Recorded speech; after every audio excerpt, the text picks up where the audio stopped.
Dr. Robyn Alders, an old friend to the Canberra Australia-Africa Conference. Welcome again. Thank you very much. And I should say to you that every year I enjoy your very perceptive questions where you're trying to make Australians understand that relations between Australia and Africa is a two-way thing. So now you're a veterinarian by profession, is that correct? Yes, that's correct. And what have you been doing over the last few years in Africa in relation to poultry, health, etc.? So I'm a veterinarian by training and a farmer by birth, I guess. My interest is in helping farming families, first of all to have an income and then to produce as productively as they can to support those of us who choose to live in cities. So my work with poultry reflects the fact that village chickens are the most commonly owned livestock across the world. So if you, as a vet, if you want to help households in Africa and in many countries, then you start with the chicken. And it just turns out that the chicken is also the livestock that's most commonly under the control of women.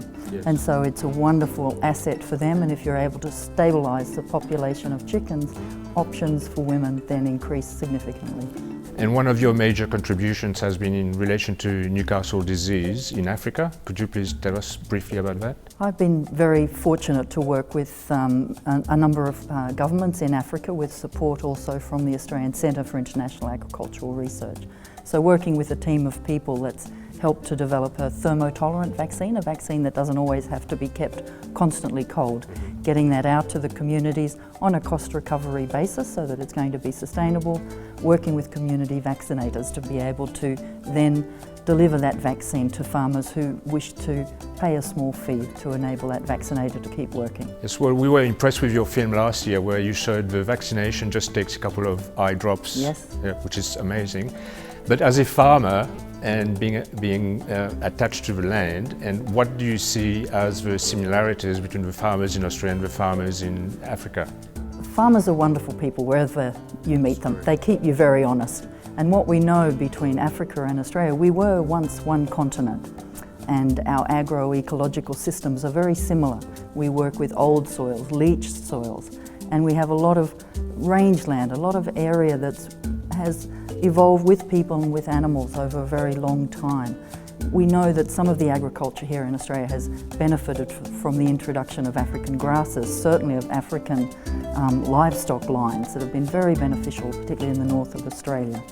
And I think farmers understand the challenges very well, and so having Australian farmers and Australian agricultural researchers work with African farmers across different countries with their research institutions and with their government frontline agencies to try and come up with policies that are going to be effective, targeted, relevant to their circumstances.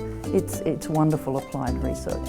Thank you. And tell me, on a people-to-people basis, in your visits to Africa, what have you learned that you think might be of use to Australians? I think, it's wonderful when you work and go into a new area. What I find mostly when I get to Africa is that people are more worried about me and taking their wonderful hosts. They also have a wonderful way of being, so that every day they get up and they're going out and they're working to achieve for their families, for their community.